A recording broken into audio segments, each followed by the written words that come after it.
sir thank U মোৰ আছিলে sir sir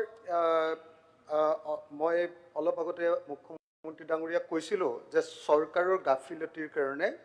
আচলতে কুৱেশ্যনটো কৰক হয় সেই কুৱেশ্যনটোকে কৰিব লৈছোঁ যে কোৰ্টে লিখি দিছে মই মুখ্যমন্ত্ৰী ডাঙৰীয়াক কোৰ্ট অৰ্ডাৰ 19/2/2025 যিটোত ক'লে যে প্ৰিয়ংকা দাস নামৰ এগৰাকী ছোৱালীয়ে কেছ দিছিলে যে মোক কিয় চাকৰিৰ পৰা খেদিব সেইটো ছিংগুল বেঞ্চে ক'লে যে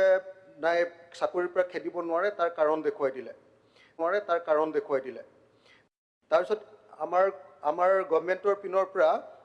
ডাবল বেঞ্চত গ'ল এপিল কৰিলে এপিলত কিটো অৰ্ডাৰ দিলে ছাৰ তাৰ পেৰা নম্বৰ 29, 30, 32, 33 আৰু 30, 32, 33 আৰু 36টো মই মুখ্যমন্ত্ৰী ডাঙৰীয়াক পঢ়ি চাবলৈ অনুৰোধ কৰিলোঁ মাত্ৰ মই অকণমান আধা লাইন গাই দিলে মানে when no affidavit in opposition has been filed by the appellant in spite of reasonable time granted via order number dated 13/11/2024 6/12/2024 7/1/2025 8/1/2025 and 13/1/2025 পাঁচবাৰ কোৰ্টে কৈছে যে তোমালোকে মুখ্যমন্ত্ৰী ডাঙৰীয়া এটা লাইন মই মাত্ৰ এটাই অনুৰোধ কৰিছোঁ যদি মুখ্যমন্ত্ৰীৰ নিজৰ মানুহ নাই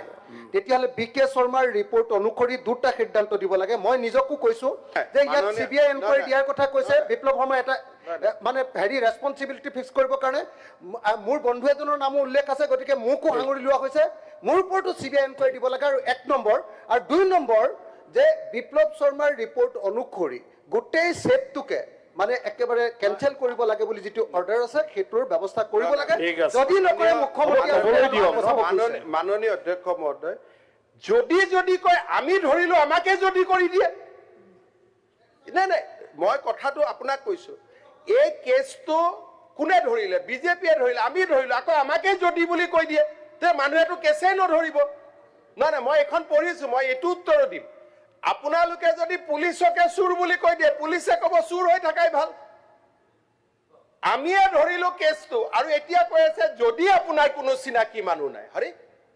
যদি মোৰ চিনাকি মানুহ থাকিলেতেন প্ৰথমতে কেছটো নকৰিলোহেঁতেন পুলিচে যদি চুৰ হৈ যায় তেতিয়া দিগদাৰ আছে ন মই কথাটো কৈছো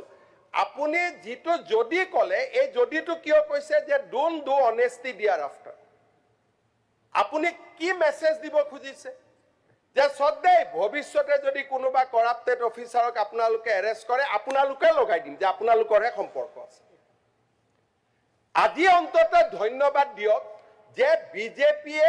আজি ৰাকেশ পালৰ ঘটনাক জনতাৰ সন্মুখলৈকে আনিল